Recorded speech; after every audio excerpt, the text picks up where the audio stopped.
Today we're going to be looking at what it takes to draw an elk tag in Wyoming. Now, if you're interested in elk hunting, Wyoming is definitely a state you want to look at, but it can be very confusing, especially if you're just getting started or if you've got a few points and don't know what to do.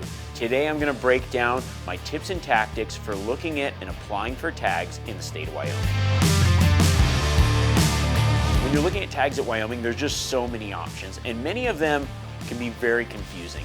So the first, you're gonna see two different types of tags. One's the regular license, the other's the special license. The only difference in those is the price. The thought is, the higher the price, the fewer people want to do it, so the odds are better. So you're rewarded for paying more.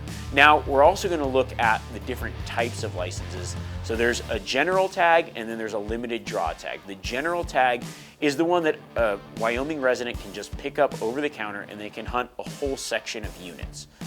Now that is the same for a non-resident. You can hunt archery, rifle. You just have to get an additional archery permit to hunt archery during these general tags.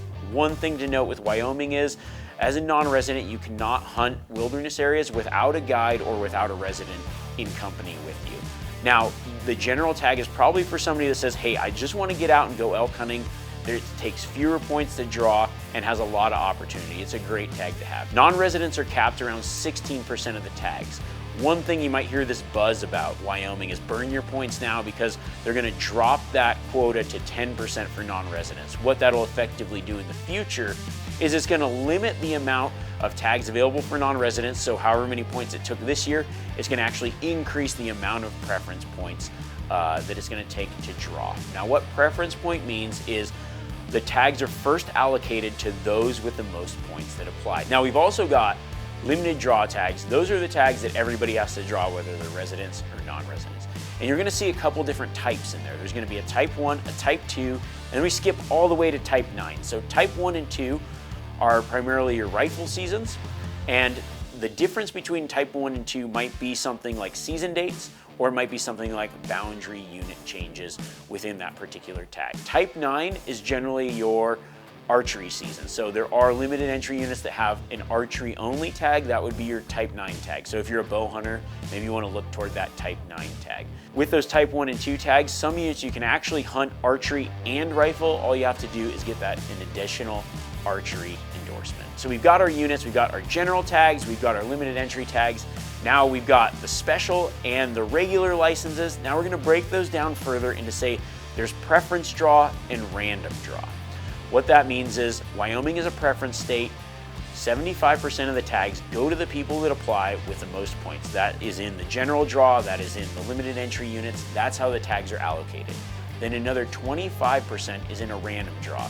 Your points aren't included in this, so everybody is essentially on the same plane. Doesn't matter if you've been playing for 20 years or this is your first year. In the random draw, everybody has the same chance. So this is something, if you don't have a lot of points, you're considering yourself applying in that random draw. And this is something you want to look at. You're going to pay a lot of attention to the random draw odds. So you can split that up between the special license and the regular license to see which one gives you the best odds of that random draw, and then decide from there. So when I'm going through Go Hunt, I'm just going to click through and look at a couple different units. What I'm looking for first is the amount of points that I have and what potential units I can draw with that. So let's first look at the general area. The general area this year, I think, is going to take 5 points to guarantee for the regular draw, and then probably 4 for the special license. Now, you can also say, well, hey, I don't have 4 points, I don't have 5 points, I've got no points. Well, now you're just going to be looking at the other category, which is the random draw. So we're going to see what our percentage in draw it is for the special and regular tags. And those are going to be our draw odds for just applying without the maximum number of points. One thing to note with preference points is just because you apply during the draw does not mean you get a preference point. You actually have to buy your preference points between July 1st and October 31st. If you've got points and you realize, hey, I've got points for maybe 4 or 5 points, and it's just not going to be enough to draw those special limited entry tags. So you could apply for the limited entry tag, but what you're thinking about in that case is you're only looking at random draws. Make sure you apply for an area that has enough tags to issue a random draw. There's a lot of units that are good units, but only give all the tags away in the preference point draw. So you're gonna be focusing on random draw. There's always this thought, should I wait or should I go? Do you hold? Do you wait for those points to change or something else to happen? If you've got the time available, there's never a better time to hunt elk than now.